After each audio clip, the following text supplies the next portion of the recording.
여기 한국의 무기 수출 실태를 알게 된 미국 방산 전문가가 있습니다. 그는 한국이 세계를 속이고 있다며 충격에 빠졌는데요. 사우디 사막에서 직접 목격한 한국 무기의 실체는 그의 상식을 완전히 뒤집어 놓았다고 합니다. 광고된 사거리 2.5km라더니 실제로는 4km를 넘어 날아가는 미사일, 성능 60%를 보장한다더니 95%를 기록하는 요격 시스템. 이 전문가는 20년간 각국 무기를 평가했지만 이런 황당한 사기는 처음이라며 경악했는데요. 더 충격적인 건 한국이 의도적으로 자국 무기 성능을 숨기고 있다는 사실이었습니다. 모든 나라가 과장 광고를 하는데 한국만 거꾸로 간다니 도대체 무슨 속셈일까요?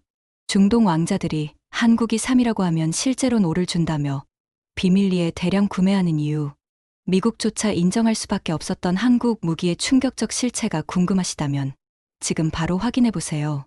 제 이름은 에즈라 보스토크 박사입니다. 저는 여러 정부를 위해 방어 시스템을 분석하는 일에 제 경력의 대부분을 보냈어요. 그날 아침 리야드에서 암호화된 파일이 제 책상에 도착했을 때 저는 또 다른 일상적인 성능 평가를 예상했죠. 하지만 제가 발견한 것은 국제 무기 거래에 대해 제가 알고 있다고 생각했던 모든 것에 도전하는 내용이었습니다.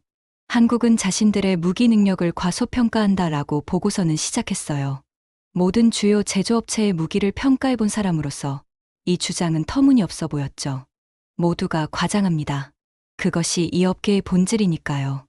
문서는 예멘에서의 천국 미사일 시스템의 성능을 자세히 설명했고 숫자들이 맞지 않았습니다. 광고된 사거리 2.5km, 실제 전투 사거리 3km 이상, 광고된 정확도 60에서 70%, 현장 정확도 사막의 뜨거운 열기 속에서 오토바이를 상대로도 일관되게 70% 이상이었어요. 저는 의자에 기대어 앉아 열화상 데이터를 연구했습니다. 성능 지표는 부인할 수 없었죠. 한국이 판매 후 시스템을 극적으로 개선했거나 아니면 의도적으로 자신들의 능력을 과소평가했거나 둘 중 하나였어요. 제가 분석을 정리하는 동안 한 가지 생각이 계속 떠올랐습니다. 왜 어떤 국가가 군사 기술을 과소평가하려고 할까요?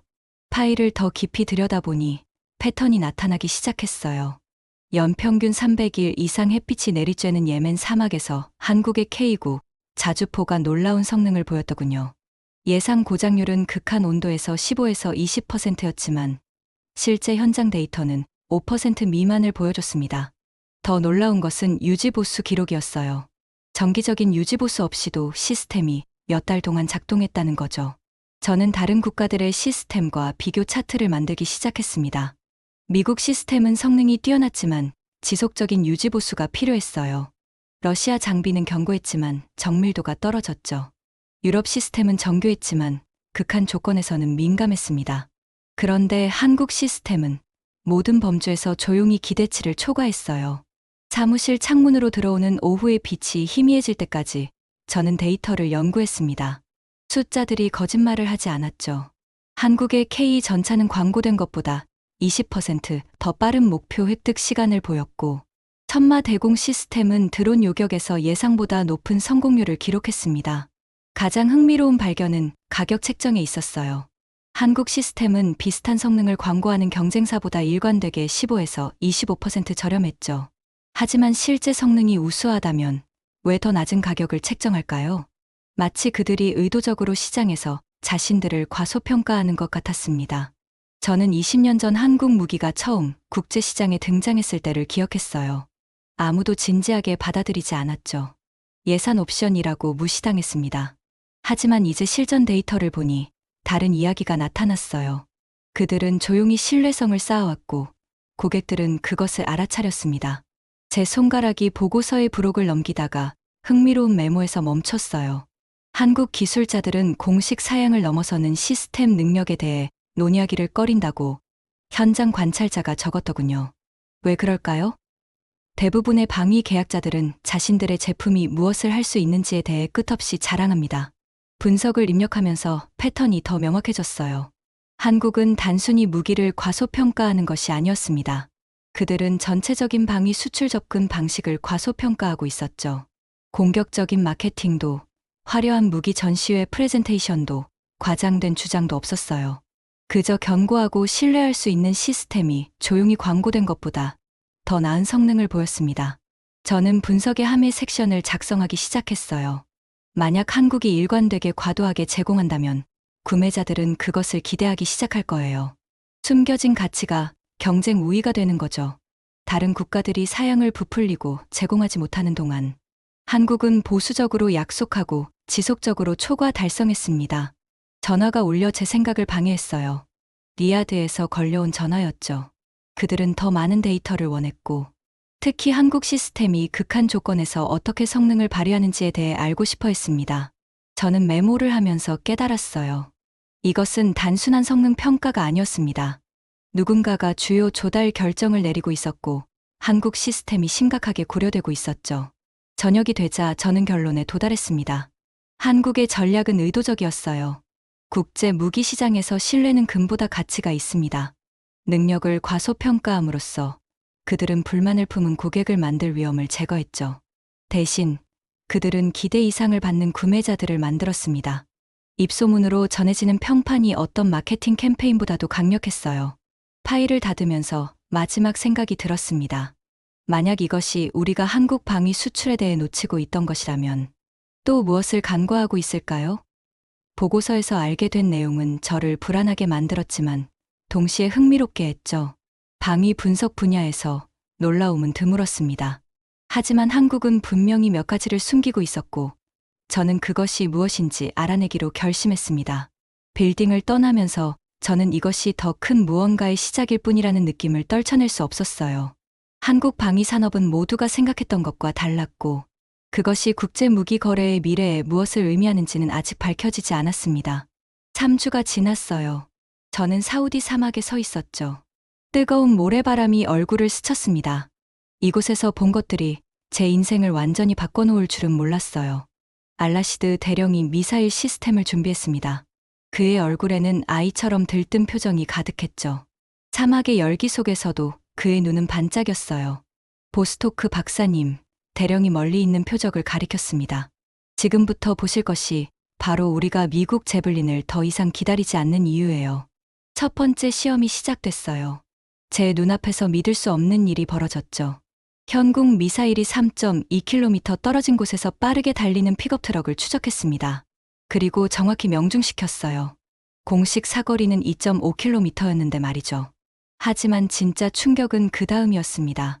오토바이 시험이 시작됐어요. 사막의 뜨거운 열기 때문에 모든 것이 흐릿하게 보였죠. 열신호들이 뜨거운 모래와 금속들 사이에서 뒤섞였습니다. 그런데도 미사일의 센서는 가방만 한 크기의 표적을 정확히 찾아냈어요. 실제로는 우리가 상상도 못한 표적들을 맞춥니다. 대령이 설명했죠. 우연히 발견한 거예요. 반군 지휘관을 쫓다가 알게 됐죠. 오토바이는 이미 눈으로 볼 수 없을 만큼 멀리 있었어요. 그런데 현궁이 찾아낸 겁니다. 저는 숨이 막혔어요. 이게 정말 가능한 일인가 싶었죠. 한국이 세단이라고 팔았는데 실제로는 페라리였던 거예요. 사막의 바람이 더 세게 불었습니다. 모래가 날아와 제 노트북 화면을 덮었죠. 하지만 저는 계속 기록했어요. 이 순간을 놓칠 수 없었으니까요. 대령이 다음 시험을 준비했습니다. 이번에는 더 작은 표적이었죠. 드론이었어요. 손바닥만 한 크기의 정찰 드론이 하늘을 날았습니다. 높이는 약 500m였죠. 이건 불가능할 거예요. 제가 중얼거렸습니다. 하지만 현궁은 또다시 저를 놀라게 했어요. 미사일이 발사됐고 몇 초 후 하늘에서 작은 폭발이 일어났죠. 드론이 사라졌습니다. 어떻게 이런 일이... 저는 말을 잇지 못했어요. 대령이 웃으며 제 어깨를 두드렸습니다. 박사님, 이제 시작일 뿐이에요. 그는 부하들에게 손짓했죠. 군인들이 더 많은 장비를 가져왔습니다. 이번에는 전자전 장비였어요. 강력한 재밍 신호를 만들어내는 장치였죠. 대부분의 미사일은 재밍에 무력해집니다. 대령이 설명했어요. 하지만 현궁은 다르더군요. 재밍 장비가 작동했습니다. 제 휴대폰 신호도 끊겼죠. GPS도 먹통이 됐어요.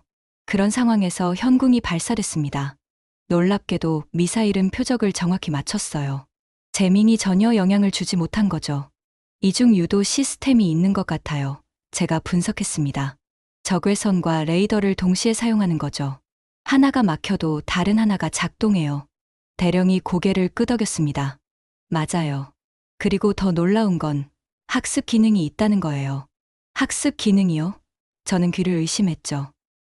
네. 같은 종류의 표적을 여러 번 공격하면 명중률이 점점 높아져요. 마치 경험을 쌓는 것처럼요. 저는 노트에 미친 듯이 기록했습니다. 이건 단순한 무기가 아니었어요. 인공지능이 들어간 스마트 무기였죠. 해가 지기 시작했습니다. 사막의 하늘이 붉게 물들었어요. 마지막 시험이 남아 있었죠. 이번엔 실전과 같은 상황을 만들어 봤어요. 대령이 말했습니다. 여러 대의 차량이 동시에 움직이기 시작했어요. 연막탄이 터졌고 플레어가 하늘로 솟구쳤죠. 완전한 혼란 상황이었습니다. 현궁은 이 모든 방해 요소를 무시했어요. 정확히 지정된 표적만을 추적했죠. 다른 차량들은 건드리지도 않았습니다. 선택적 타격 능력이 정말 뛰어나네요. 제가 감탄했어요. 이게 바로 우리가 원하던 거예요. 대령이 말했죠. 민간인 피해를 최소화하면서도 정확히 적만 제거할 수 있는 무기요. 시험이 모두 끝났습니다. 저는 믿을 수 없는 데이터들을 정리했어요. 한국이 만든 이 무기는 세계 최고 수준이었죠. 아니, 어쩌면 그 이상이었어요. 밤이 되자 사막은 차가워졌습니다. 대령과 저는 텐트 안에서 차를 마셨어요. 박사님, 솔직히 말씀드릴게요. 그가 조용히 말했죠. 우리는 처음에 의심했어요. 한국 무기가 정말 좋을까 하고요. 미국이나 러시아 제품이 더 나을 거라고 생각했죠. 저는 고개를 끄덕였습니다. 당연한 생각이었으니까요. 하지만 지금은 다릅니다. 대령이 계속했어요. 현궁은 우리의 모든 기대를 뛰어넘었어요. 이건 단순한 무기가 아니에요. 게임 체인저예요. 저는 찻잔을 내려놓았습니다. 한국은 왜 이런 능력을 숨기는 걸까요? 겸손함일 수도 있고 전략일 수도 있죠. 대령이 대답했어요. 하지만 이제 비밀은 조금씩 새어나가고 있어요. 다른 나라들도 곧 알게 될 겁니다. 그날 밤, 저는 잠을 이룰 수 없었어요. 머릿속에서 오늘 본 것들이 계속 맴돌았죠. 작은 나라 한국이 어떻게 이런 기술을 개발했을까요? 그리고 이게 시작에 불과하다면 앞으로 무엇을 더 보게 될까요? 별이 가득한 사막의 하늘을 올려다봤습니다. 저 위 어딘가에 한국의 정찰 위성들이 돌고 있겠죠. 그들이 무엇을 보고 있는지, 무엇을 준비하고 있는지 궁금했어요. 내일은 다른 무기 시스템을 볼 예정이었습니다. 대령이 천궁이라는 방공 시스템을 보여준다고 했죠. 과연 어떤 놀라움이 기다리고 있을까요? 저는 노트를 다시 펼쳤어요. 오늘의 기록을 정리하면서 생각했죠.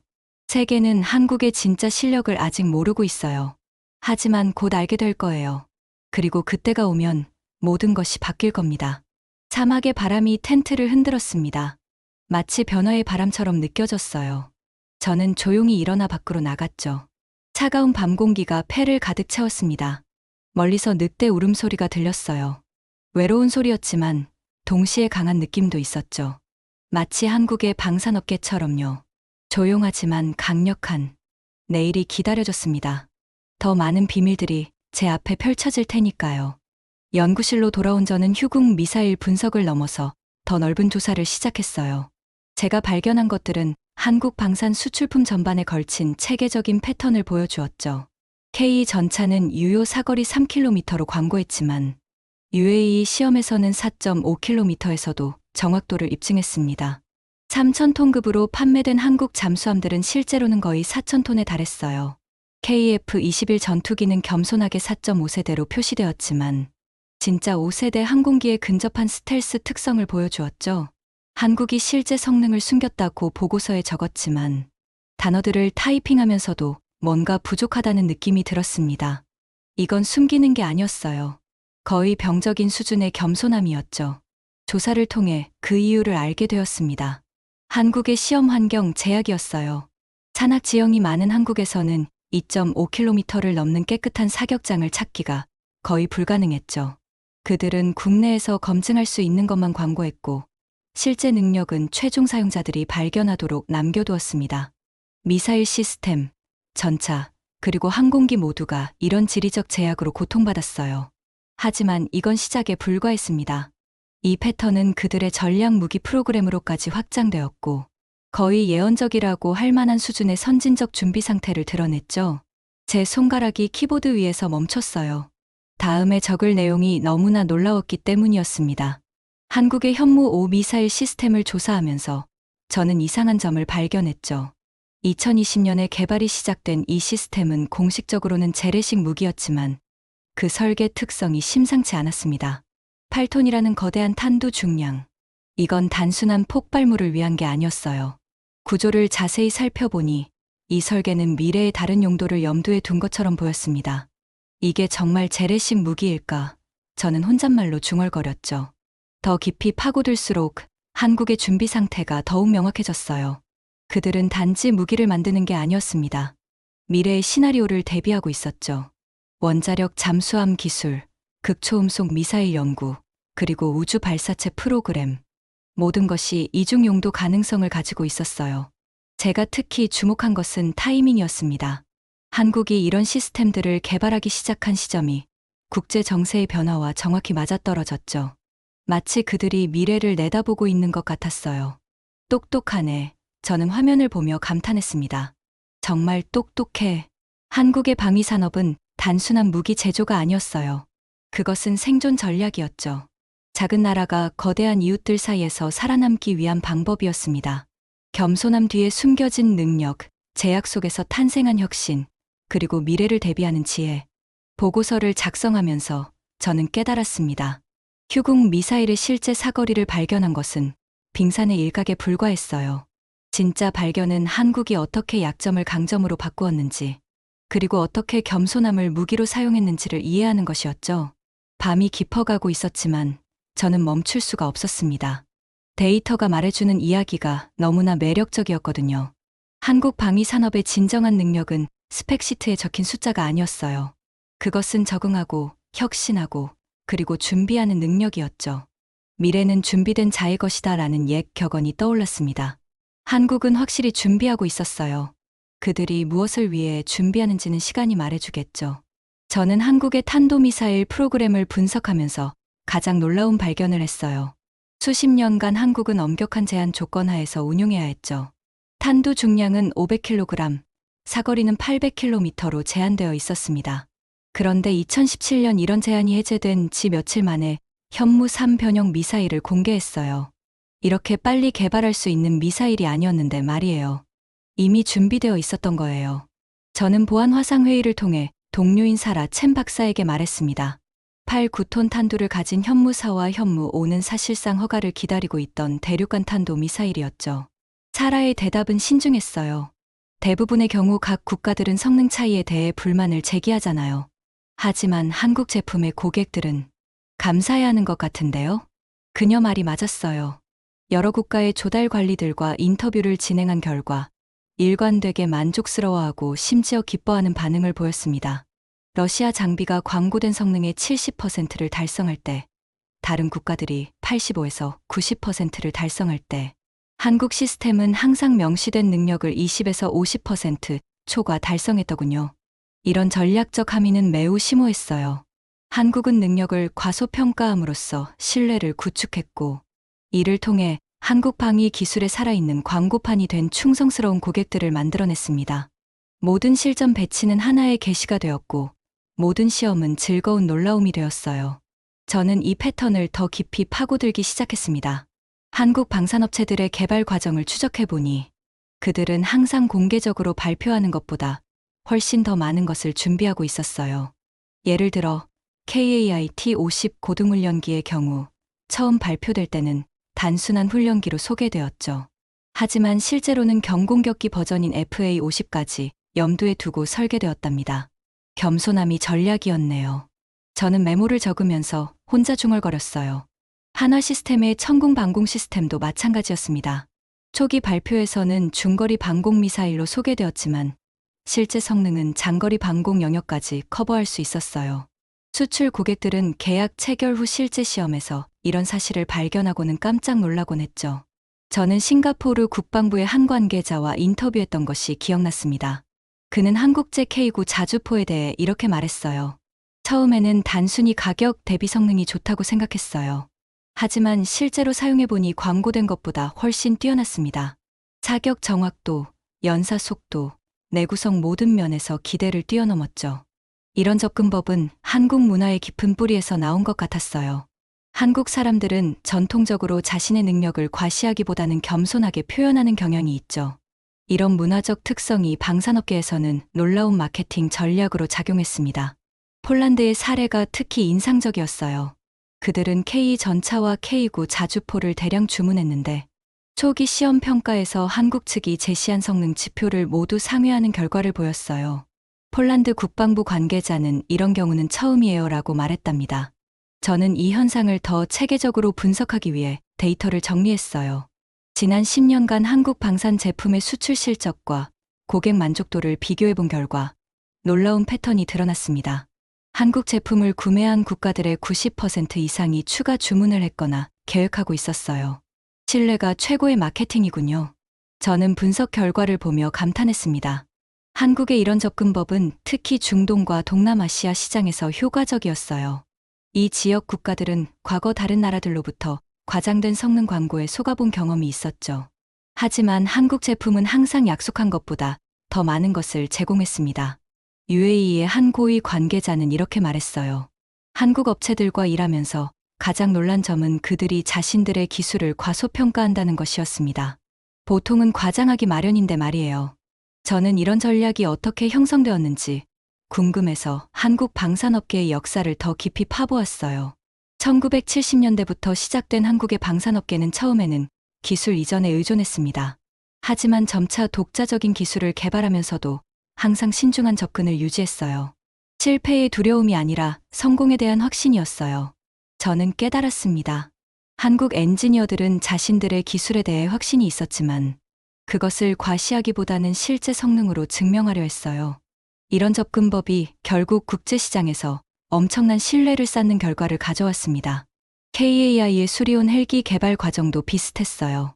초기 발표에서는 기본적인 수송 헬기로 소개되었지만 실제로는 다양한 임무 수행이 가능한 다목적 헬기로 설계되었죠.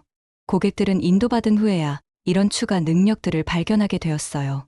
저는 이런 패턴이 한국 방산업계 전반에 걸쳐 나타나고 있다는 것을 확인했습니다. 한화의 K139 천무 다연장 로켓 시스템, LIG 넥스원의 해성 대함 미사일, 현대로템의 K2 흑표 전차까지 모든 제품이 비슷한 방식으로 시장에 소개되었어요. 겸손한 자신감이야말로 한국 방산업계의 가장 강력한 무기였구나. 저는 연구를 마무리하며 이렇게 결론지었습니다.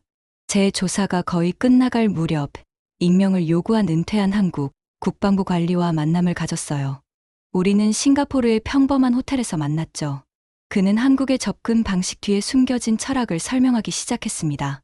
보스토크 박사님, 그가 안경을 고쳤으며 말을 시작했어요. 우리의 입장을 이해하셔야 합니다. 우리는 우리가 공개하는 모든 능력을 연구하는 잠재적 적들에게 둘러싸여 있어요.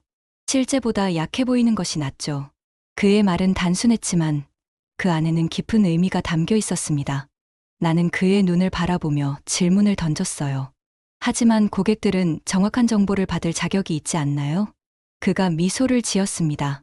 그 미소는 마치 비밀을 아는 사람의 미소 같았죠. 그들은 정확한 정보를 받고 있어요.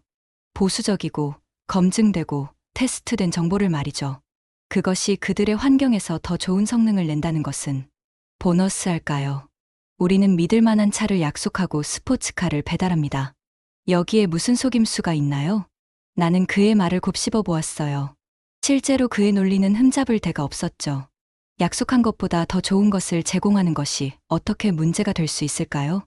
하지만 나의 과학자로서의 마음은 여전히 궁금증으로 가득했습니다. 왜 굳이 능력을 숨기는 것일까요? 왜 더 좋은 성능을 자랑하지 않는 것일까요? 그의 다음 말이 내 궁금증을 풀어주었어요. 보스토크 박사님, 우리나라는 작은 나라입니다.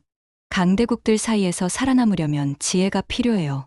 우리의 진짜 능력을 모두 보여준다면 적들이 그것을 연구하고 대응책을 만들겠죠. 하지만 우리가 조용히 있으면서 실제보다 약해 보인다면 그는 잠시 멈추고 차를 한 모금 마셨습니다. 나는 그의 다음 말을 기다렸죠. 적들은 우리를 과소평가할 거예요.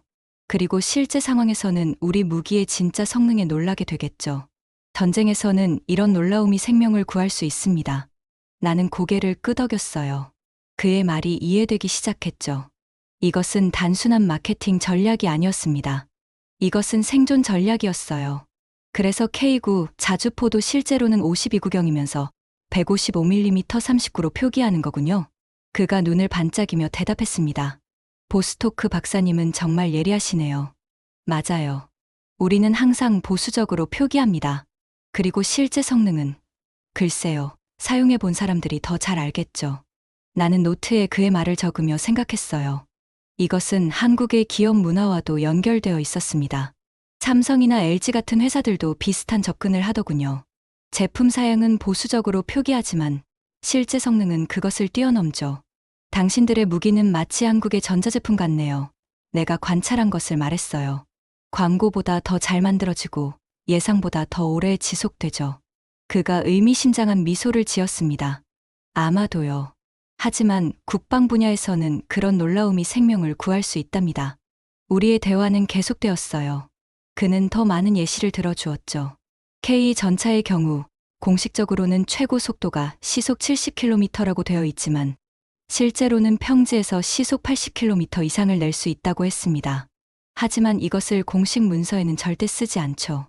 왜냐하면 그가 설명했어요.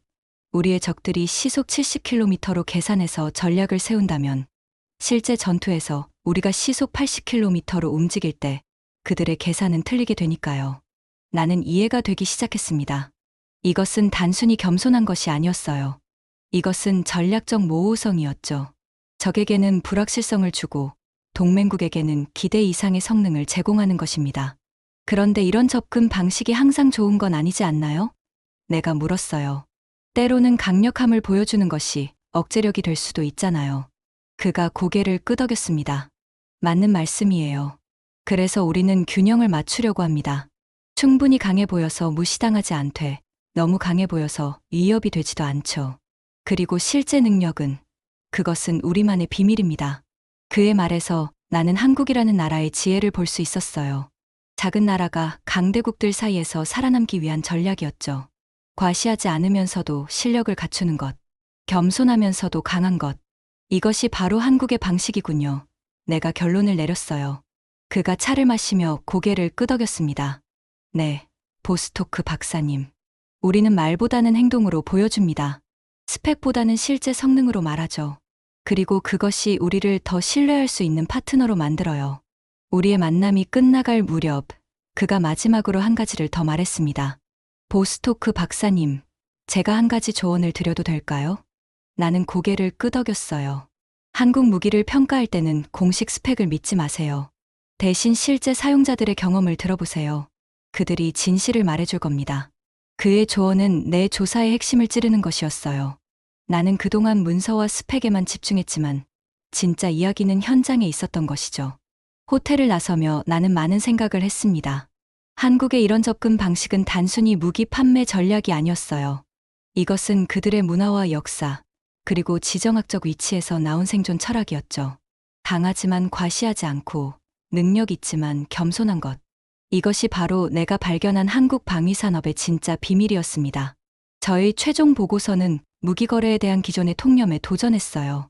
한국은 전통적인 모델을 뒤집어서 자랑하기보다는 겸손함을 통해 지속 가능한 경쟁 우위를 만들어냈죠. 그들의 고객들, 특히 사우디아라비아와 UAE는 공동 개발자가 되어서 한국의 국내 시장만으로는 정당화할 수 없는 개선과 확장에 자금을 지원했습니다. UAE가 8에서 10km 사거리의 대전차, 미사일을 요청한 것은 이러한 공생관계를 잘 보여주는 예였어요. 한국은 기술을 가지고 있었지만 운용상의 필요성이 부족했죠. UAE는 필요성과 자금은 있었지만 기술이 부족했습니다. 함께 그들은 어느 한쪽도 혼자서는 개발할 수 없는 무기 체계를 만들어냈어요. 제가 분석 결과를 제출하면서 한국의 접근 방식이 국제방위 관계를 어떻게 재편할 수 있을지 생각해봤습니다. 부패와 과장, 실망으로 가득한 산업에서 그들은 절제를 통해 신뢰를 구축했더군요.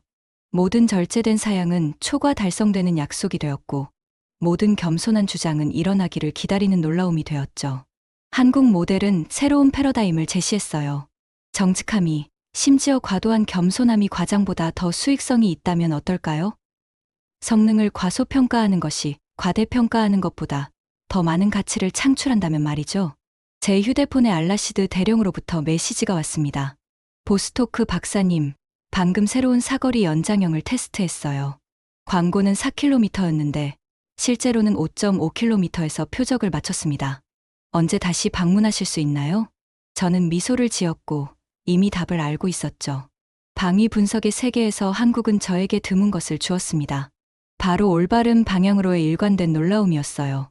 사막으로의 또 다른 여행을 준비하면서 저는 그들의 겸손한 주장 아래에 어떤 다른 능력들이 숨겨져 있을지, 그리고 그것들이 스스로를 드러낼 적절한 조건을 기다리고 있을지 궁금했답니다. 한국 방산 수출의 이야기는 단지 무기에 관한 것만이 아니었어요. 그것은 신뢰에 관한 이야기였고 한 번에 하나씩 초과된 기대를 통해 구축된 것이었죠. 깨진 약속들로 가득한 세상에서 그들은 덜 약속하고 더 많이 전달함으로써 성공을 찾았습니다. 제가 깨달은 것은 그것이 아마도 가장 정교한 무기일지도 모른다는 거였어요. 한국의 방산 수출 성공은 단순히 숫자의 게임이 아니었습니다. 그들이 만든 것은 새로운 비즈니스 철학이었죠. 과장이 일상이 된 업계에서 그들은 정반대의 길을 선택했어요. 광고에는 3km라고 했지만 실제로는 4km를 날아가는 미사일. 100발 중 80발의 명중률을 약속했지만 실제로는 95발이 명중하는 시스템. 이런 일이 한 번이면 우연이지만 매번 반복되면 그것은 전략이 되는 거죠. 제가 보고서를 마무리하면서 가장 인상 깊었던 것은 한국 엔지니어들의 태도였어요. 그들은 자신들의 제품에 대해 이야기할 때 항상 조심스러웠습니다. 이 정도는 할 수 있을 것 같습니다 라고 말하면서도 실제로는 이 정도를 훨씬 넘어서는 성능을 보여줬죠. 처음에는 이것이 언어적 겸손함인 줄 알았는데 나중에 알고 보니 그들의 기업 문화 깊숙이 뿌리내린 철학이었더군요. 중동의 구매자들은 이제 한국 제품을 다르게 봤어요. 카탈로그의 숫자를 볼 때 그들은 실제로는 얼마나 더 나을까라고 생각하기 시작했죠. 이것은 놀라운 브랜드 가치였습니다. 고객들이 광고보다 더 나은 성능을 기대하게 만드는 것, 그리고 매번 그 기대를 충족시키는 것 말이에요. 저는 다시 사막으로 떠날 준비를 하면서 이 모든 것이 어떻게 시작되었는지 생각해봤습니다. 한 나라가 세계 무기 시장에서 자신만의 자리를 찾기 위해 선택한 독특한 전략. 크게 외치는 대신 조용히 실행하고 과장하는 대신 절제하며 약속보다는 결과로 말하는 방식이었죠.